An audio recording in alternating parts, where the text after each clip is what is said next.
Hey everyone, quick website review today, kindcolor.com.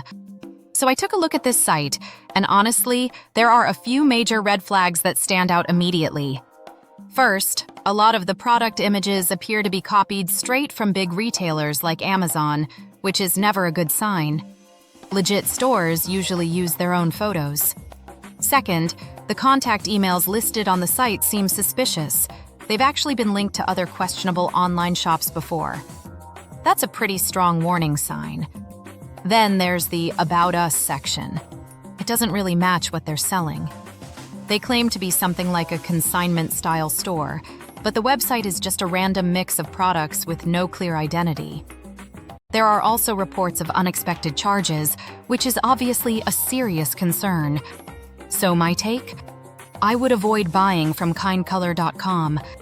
If you're ever unsure about a site, check safety guides from trusted sources like JPMorgan Chase here. Chase, stay safe shopping online, and always double-check before you enter your card details.